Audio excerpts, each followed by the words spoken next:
Apa saja materinya? 1. Kebijakan dalam keamanan jaringan. 2. Komponen dalam keamanan jaringan. 3. Ancaman dalam keamanan jaringan. 4. Firewall pada host dan server. 1. Kebijakan dalam keamanan jaringan. Keamanan jaringan adalah bentuk pencegahan atau deteksi pada hal yang bersifat gangguan dan akses tak seharusnya pada sistem jaringan komputer. Langkah-langkah pencegahan menghentikan pengguna yang tidak sah atau penyusup untuk mengakses setiap bagian dari sistem jaringan komputer. Segi-segi keamanan didefinisikan dari 5 poin.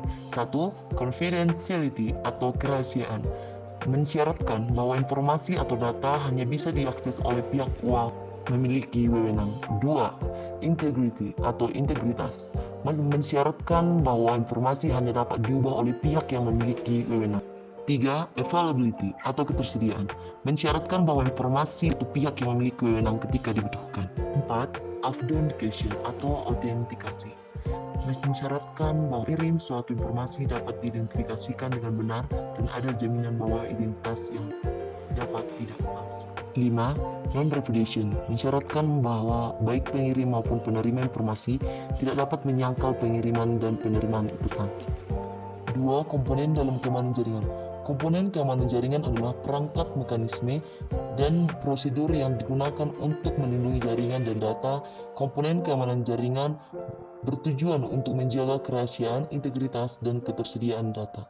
Berikut beberapa komponen-komponen terhadap keamanan jaringan. Firewall adalah suatu sistem yang dirancang untuk mencegah akses yang tidak diinginkan dari atau ke dalam suatu jaringan internal. Kontrol akses jaringan atau Network Access Control atau NAC adalah teknologi yang membatasi akses ke jaringan perusahaan atau pribadi. VPN atau jaringan pribadi virtual atau Virtual Private Network membuat koneksi jaringan privat di antara beberapa perangkat melalui internet. Sistem pencegahan intrusi atau IPS adalah bentuk keamanan jaringan yang berfungsi untuk mendeteksi dan mencegah ancaman yang teridentifikasi. 3. Ancaman dalam keamanan jaringan. Ancaman keamanan jaringan adalah serangan yang dilakukan untuk mencuri data rahasia, mendapatkan akses ilegal, atau merusak kinerja jaringan.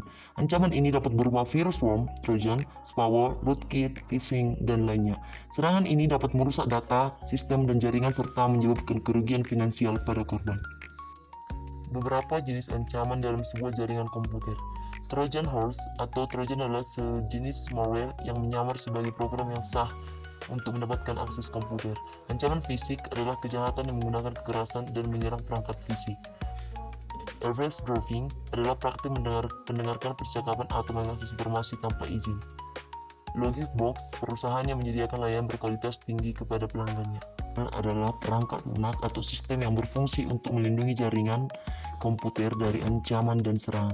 Firewall bekerja dan memeriksa lalu lintas data yang masuk dan keluar dari jaringan, kemudian memutuskan apakah data tersebut akan diterima, ditolak, atau diblokir. Firewall pada host dan server bekerja dengan cara 1. Menganalisis lalu lintas data yang masuk dan keluar jaringan. 2. Memfilter informasi yang masuk ke dalam jaringan. 3. Menjalankan kebijakan keamanan yang menentukan jenis paket data, apa yang dapat masuk atau keluar dari sistem host. Contoh firewall berbasis host. 1. Windows Firewall yang terpasang pada komputer dengan operasi Windows. 2. Firewall pribadi yang terhubung ke host melalui jaringan. Fungsi firewall pada server. 1. Mencegah percobaan peretesan seperti brute force login dan SQL injection. 2. Memblokir IP yang melakukan force scan. Berikut perbedaan variabel berbasis host dan variabel pada server. Variabel berbasis host didefinisikan dalam antarmuka, sedangkan variabel pada server disimpan dalam kolom basis data. Variabel berbasis host mendapatkan nilainya dari server, sedangkan variabel pada server menyimpan data input dari program host. Variabel berbasis host berfungsi sebagai kunci komunikasi antara program host dan server.